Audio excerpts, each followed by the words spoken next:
କେଉଁମାନଙ୍କ ପାଇଁ ହାରିଲା ଭାରତ? ଆଜି ଆମେ ଏହି ଭିଡ଼ିଓରେ ସେହି 5 ଜଣ ଖେଳାଳିଙ୍କ ବିଷୟରେ କହିବୁ ଯାହାଙ୍କ ଖରାପ ପ୍ରଦର୍ଶନ ପାଇଁ ଭାରତକୁ ଏହି ମ୍ୟାଚ୍ ହାରିବାକୁ ପଡ଼ିଲା। ଭିଡ଼ିଓଟିକୁ ଶେଷ ଯାଏ ନିଶ୍ଚୟ ଦେଖନ୍ତୁ।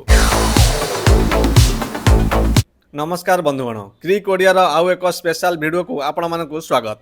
କ୍ରିକେଟ ଜଗତରୁ ଆସିଛି ଏକ ବଡ଼ ବିପର୍ଯ୍ୟୟର ଖବର। ଆୟର୍ଲାଣ୍ଡ ମାଟିରେ ଇତିହାସ ରଚିଛି ଘରୋଇ ଦଳ, ହେଲେ ଲଜ୍ଜାଜନକ ପରାଜୟର ସାମ୍ନା କରିବାକୁ ପଡ଼ିଛି ଟିମ୍ ଇଣ୍ଡିଆକୁ। ଟି20 ଅନ୍ତର୍ଜାତୀୟ ଇତିହାସରେ ପ୍ରଥମ ଥର ପାଇଁ ଭାରତକୁ ହରାଇଛି ଆୟର୍ଲାଣ୍ଡ।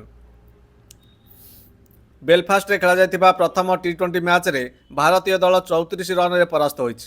ପ୍ରଥମେ ବ୍ୟାଟିଂ କରି ଆୟର୍ଲାଣ୍ଡ 182 ରନ୍ର ଏକ ବିଶାଳ ସ୍କୋର ଛିଡ଼ା କରିଥିଲା, ହେଲେ 183 ରନ୍ର ପିଛା କରୁଥିବା ଭାରତୀୟ ଦଳ ଅଭିଷେକ ଶର୍ମାଙ୍କ ବିସ୍ଫୋଟକ 50 ରନ୍ ସତ୍ତ୍ୱେ ମାତ୍ର 148 ରନ୍ରେ ଅଲ୍ ଆଉଟ୍ ହୋଇଯାଇଛି।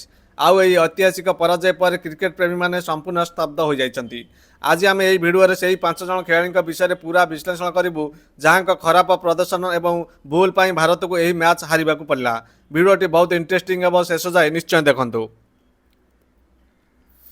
ଶ୍ରେୟସ ଆୟର ଏହି ସିରିଜରେ ପ୍ରଥମ ଥର ପାଇଁ ଟିମ୍ ଇଣ୍ଡିଆର କମାଣ୍ଡ ସମ୍ଭାଳୁଥିଲେ ଶ୍ରେୟସ ଆୟର, କିନ୍ତୁ କ୍ୟାପ୍ଟେନ୍ସି ଡେବ୍ୟୁ ତାଙ୍କ ପାଇଁ ଏକ ଦୁଃସ୍ୱପ୍ନ ପାଲଟିଗଲା। ସବୁଠାରୁ ପ୍ରଥମ ଭୁଲ ଥିଲା ଟସ୍ ଜିତି ବୋଲିଂ କରିବା ନିଷ୍ପତ୍ତି ଏବଂ ମ୍ୟାଚ୍ ମଧ୍ୟରେ ତାଙ୍କର ବୋଲିଂ ରୋଟେସନ୍ ସମ୍ପୂର୍ଣ୍ଣ ଭୁଲ ଥିଲା।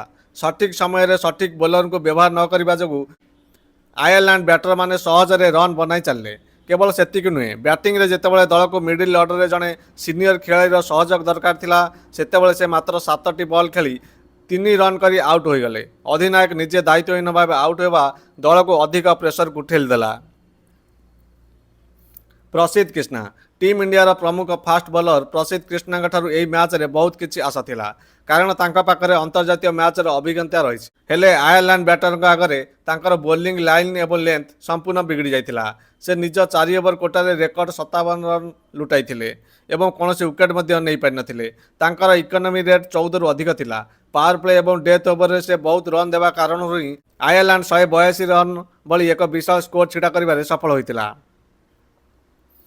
ତିଲକ ବର୍ମା ଯେତେବେଳେ ଭାରତୀୟ ଦଳ 183 ରନ୍ର ପିଛା କରୁଥିଲା, ସେତେବେଳେ ପ୍ରାରମ୍ଭିକ ୱିକେଟ୍ ଖସିବା ପରେ ମିଡିଲ୍ ଅର୍ଡରକୁ ମଜବୁତ କରିବାର ଦାୟିତ୍ୱ ଥିଲା ତିଲକ ବର୍ମାଙ୍କର।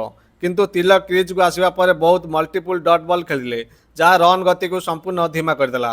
ସେ 21ଟି ବଲ୍ ସାମ୍ନା କରି ମାତ୍ର 19 ରନ୍ କଲେ, ଯେଉଁଥିରେ ତାଙ୍କର ଷ୍ଟ୍ରାଇକ୍ ରେଟ୍ ଥିଲା ମାତ୍ର 90। ଟି20 କ୍ରିକେଟରେ ଏଭଳି ସ୍ଲୋ ଇନିଂସ ଖେଳିବା ଯୋଗୁଁ ଆସ୍କିଂ ରନ୍ ରେଟ୍ ଆକାଶ ଛୁଆଁ ହୋଇଗଲା ଏବଂ ପରବର୍ତ୍ତୀ ବ୍ୟାଟରମାନେ ପ୍ରେସରରେ ଆସି ନିଜ ୱିକେଟ୍ ହରାଇଲେ। Sanju Samson wicket keeper batter Sanju ସାମସନ୍ଙ୍କୁ ନେଇ ସବୁବେଳେ ଚର୍ଚ୍ଚା ହୁଏ, ହେଲେ ସେ ପୁଣି ଥରେ ମିଳିଥିବା ସୁଯୋଗକୁ ହାତଛଡ଼ା କରିଛନ୍ତି।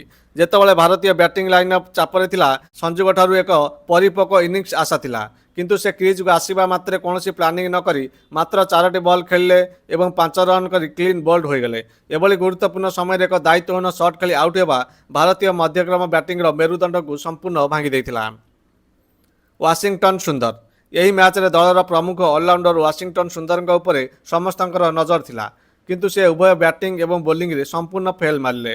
ପ୍ରଥମେ ବୋଲିଂରେ ସେ ମାତ୍ର 1 ଓଭର ବୋଲିଂ କରି 19 ରନ୍ ଲୁଟାଇ ଦେଇଥିଲେ, ଯାହାର ଆୟର୍ଲାଣ୍ଡ ଦଳର ମନୋବଳ ବଢ଼ାଇଥିଲା। ପରେ ବ୍ୟାଟିଂରେ ଯେତେବେଳେ ଅଭିଷେକ ଶର୍ମାଙ୍କ ବିସ୍ଫୋଟକ ଅର୍ଦ୍ଧଶତକ ପରେ ଭାରତର ମ୍ୟାଚ୍ରେ ଆଗୁଆ ଥିଲା, ସେତେବେଳେ ସୁନ୍ଦରଙ୍କୁ ଶେଷ ଯାଏ ଖେଳି ମ୍ୟାଚ୍ ଫିନିଶ୍ କରିବାର ଥିଲା, କିନ୍ତୁ ସେ 12ଟି ବଲ୍ ଖେଳି ମାତ୍ର 9 ରନ୍ କରି ଆଉଟ୍ ହୋଇଗଲେ। ମାତ୍ର 75 ଷ୍ଟ୍ରାଇକ୍ ରେଟ୍ ଖେଳି ତାଙ୍କର ଏହି ନିରାଶାଜନକ ପ୍ରଦର୍ଶନ ହିଁ ଭାରତକୁ ମ୍ୟାଚ୍ରୁ ସମ୍ପୂର୍ଣ୍ଣ ବାହାର କରିଦେଲା। ତେବେ ବନ୍ଧୁଗଣ, ଆୟର୍ଲାଣ୍ଡର ଉତ୍କୃଷ୍ଟ ବୋଲିଂ ଏବଂ ଟିମ୍ ଇଣ୍ଡିଆର ଏହି 5 ଜଣ ଖେଳାଳିଙ୍କ ଖରାପ ପ୍ରଦର୍ଶନ ଯୋଗୁଁ ଭାରତକୁ ଏହି ଐତିହାସିକ ପରାଜୟ ସାମ୍ନା କରିବାକୁ ପଡ଼ିଲା। ଆୟର୍ଲାଣ୍ଡ ଏବେ ସିରିଜରେ 1-0ରେ ଆଗୁଆ ଅଛି। ଆପଣଙ୍କ ମତରେ ଭାରତର ପରାଜୟର ସବୁଠାରୁ ବଡ଼ କାରଣ କ'ଣ?